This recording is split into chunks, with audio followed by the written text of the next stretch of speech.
Traversée promouvoit l'activité physique chez les jeunes. M. Carlelli et ses étudiants partiront pour la Colombie-Britannique afin de vivre ce périple inoubliable.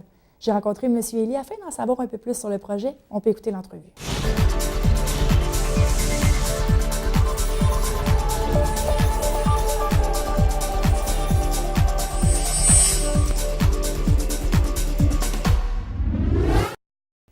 On est avec M. Carlelli, qui est éducateur physique à l'École secondaire Romdas-Gamelin. Bonsoir. Bonsoir. À toutes les années, vous essayez de trouver une façon de faire bouger vos jeunes, leur donner un défi. Et cette année, c'est la Grande Traversée. Faites-moi un bref historique. Qu'est-ce que la Grande Traversée? La Grande Traversée, c'est une idée de Laurent Brisebois de Vancouver, qui avait entendu parler du défi Pierre Lavoie. Il a rencontré Pierre Lavoie.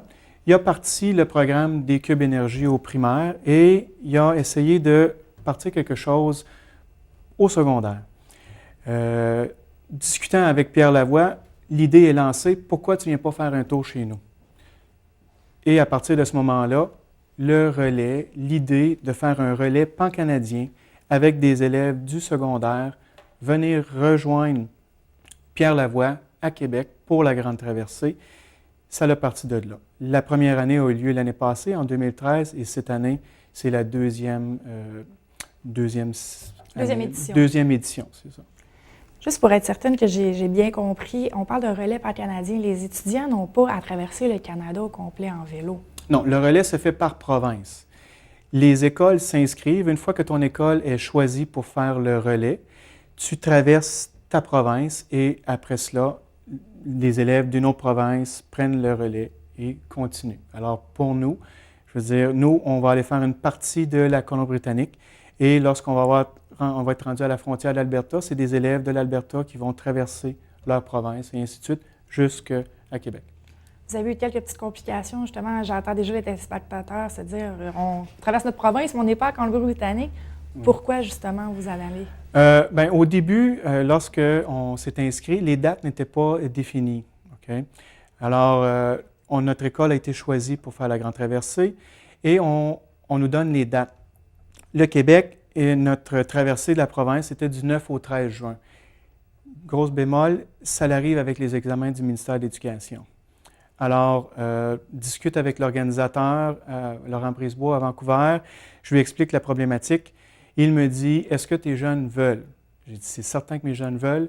On a même commencé à s'entraîner, et ainsi de suite. Il dit, donne-moi quelques jours, je vais voir ce que je peux faire.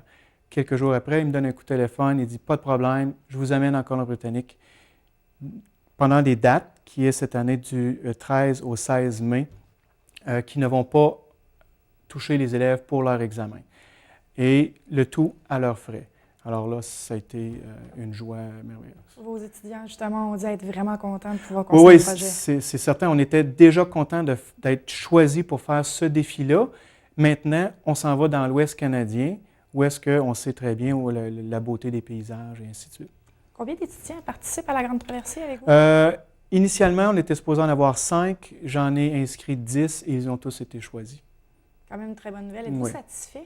Oh, je suis énormément satisfait. Les jeunes ont travaillé énormément.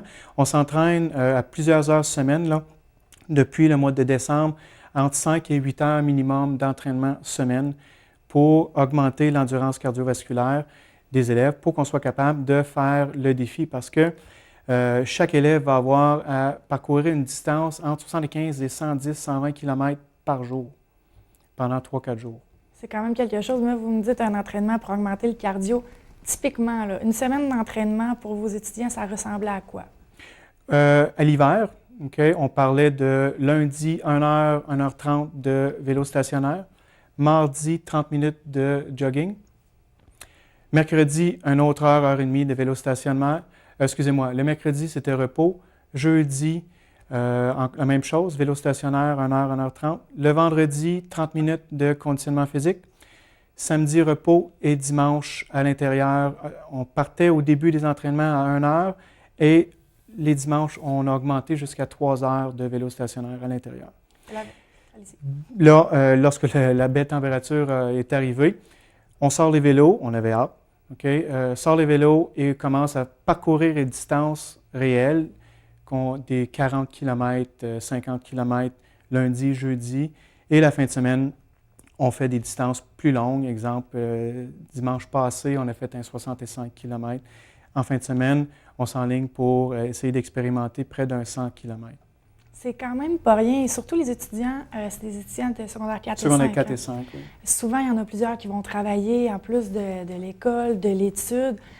Personne n'a abandonné en cours de route? Non, c'est pas facile.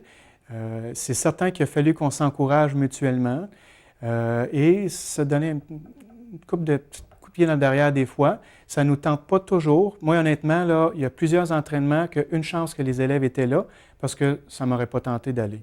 Okay? Mais je sais que les élèves comptent sur moi puis que moi, je compte sur les élèves. Alors, on forme une équipe et on s'entraide pour arriver à faire ce défi-là. Et chaque élève partait d'un niveau de conditionnement physique différent. Il y en a qui étaient déjà en bonne condition physique, il y en a d'autres qui étaient moins, qui avaient besoin de travailler. Et ça, c'est correct. L'important, c'est de se donner un défi et d'essayer d'accomplir ce défi-là. Qu'est-ce que vous pensez que vos étudiants vont retirer de plus positif de cette expérience-là? Le sentiment d'être capable de réussir un défi aussi important que cela. Et aussi, on a appris depuis qu'on a sorti à l'extérieur comment c'est de travailler en équipe. Parce que franchir une distance de 60, 70, 80, 100 km à vélo à l'extérieur, il faut travailler en équipe, sinon on brûle beaucoup plus d'énergie qu'on devrait et on se fatigue beaucoup plus vite. Alors c'est là qu'on travaille, on lui montre des techniques, et ainsi de suite. Puis j'ai l'aide d'un copain, un spécialiste, Vallier-Simard, qui est un bon spécialiste de vélo, parce que moi, je n'avais jamais fait de vélo vraiment avant, à part qu'un petit peu de vélo dans les rues, là. Excellent, mais c'est tout le temps qu'on a, mais on vous souhaite quand même une très bonne traversée. Je vous invite à revenir nous voir pour nous expliquer comment le tout s'est déroulé. Je vous remercie beaucoup. Merci beaucoup.